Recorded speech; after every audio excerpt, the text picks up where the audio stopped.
नमस्कार, मैं हूं आपके साथ नम्रता शर्मा। फ्लाइंग सिख के नाम से मशहूर मिल्खा सिंह अब हमारे बीच नहीं है। कुछ ही दिनों पहले खबर ये आई कि वो कोरोना संक्रमित थे, जिसके बाद उनका इलाज अस्पताल में चल रहा था। उसके बाद ये खबर आई कि वो कोरोना से जंग जीत गए हैं। रिपोर्ट नेगेटिव आई है, लेकिन उसके बाद भी उनकी तबीयत नासाज चल रही थी और आखिरकार उन्होंने इस दुनिया को अलविदा कह दिया। मिल्खा सिंह की मौत से 4-5 दिन पहले उनकी पत्नी का निधन हुआ था और पूरे देश में शोक की लहर है। प्रधानमंत्री नरेंद्र मोदी से लेकर राष्ट्रपति रामनाथ कोविंद तक, राहुल गांधी तक ने मिल्खा सिंह के निधन पर शोक व्यक्त किया। और इन सब के बीच नोएडा प्राधिकरण की एक बहुत बड़ी खामी नजर आई है और ये खामी हुई है एक बोर्ड को लेकर। दरअसल निधन की जानकारी मिलते ही जिस तरीके से शोक की लहर पूरे देश में देखी गई, उसके बाद मिल्खा सिंह को ट्रिब्यूट देने के लिए, उनको सम्मान देने के लिए नोएडा प्राधिकरण द्वारा बनाए गए रेसिंग ट्रैक पर मिल्खा सिंह की फोटो को लगाए जाने का फैसला लिया गया। लेकिन यहां पर एक बड़ी चूक हो गई। चूक क्या हुई? मिल्खा सिंह की जगह फरहान अख्तर की फोटो लग गई। अब आपको बताने की जरूरत नहीं है कि आखिर ये ब्लंडर हुआ कैसे होगा। आप जानते ही हैं कि भाग मिल्खा भाग फरहान अख्तर ने की थी।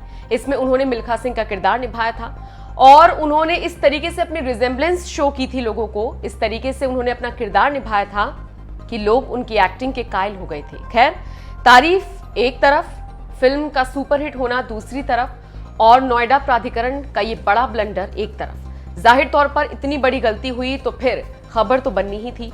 मीडिया से लेकर सोशल मीडिया तक जब ये चर्चे होने लगे तो नोएडा प्राधिकरण को अपनी गलती का एहसास हुआ और फिर वहां से ये फोटो हटा ली गई।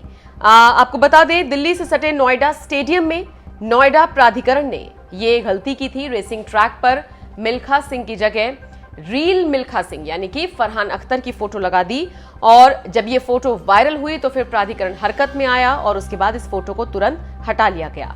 अब जाहिर तौर पर किरकिरी हो रही है, सोशल मीडिया पर मजाक उड़ रहा है और लोग तरह तरह की बातें कर रहे हैं। खैर, इन सब के बीच आपको ये भी बता दें कि कोविड की जटिलताओं को झेलने के बाद मिल्खा सिंह के निधन की खबर सामने आई थी। ये भी बताया जा रहा है कि कोविड संबंधी दिक्कतों के चलते ही उनको चंडीगढ़ स्थित पीजीआई अस्पताल में भर्ती कराया गया था, लेकिन वहां पर रहने के कुछ दिनों बाद उनका निधन हो गया। फरहान अख्तर की बात करें तो फरहान अख्तर ने फ्लाइंग सिख को अंतिम विदाई देते हुए एक लंबा चौड़ा पोस्ट लिखा था। उन्होंने एक नोट लिखा था जिसमें उन्होंने कहा था, मेरा एक हिस्सा अब भी ये मानने के लिए तैयार नहीं है कि आप नहीं रहे। हो सकता है ये वो जिद्दी पक्ष है जो मुझे आपसे विरासत में मिला है। वो पक्ष जब किसी चीज पर अपना मन लगाता है तो कभी हार नहीं मानता। सच तो ये है कि आप हमेशा जीवित रहेंगे क्योंकि आप एक बड़े दिल वाले, प्यार करने वाले, गर्मजोशी से भरे, जमीन से जुड़े इंसान थे। आपने एक विचार का प्रतिनिधित्व किया, आपने एक सपने का प्रतिनिधित्व किया। खैर, फरहान अख्तर का ये पोस्ट तो आपने सुना, लेकिन इस पूरी खबर को लेकर आपकी क्या राय है? कमेंट करके अपनी राय हमें जरूर बताएं।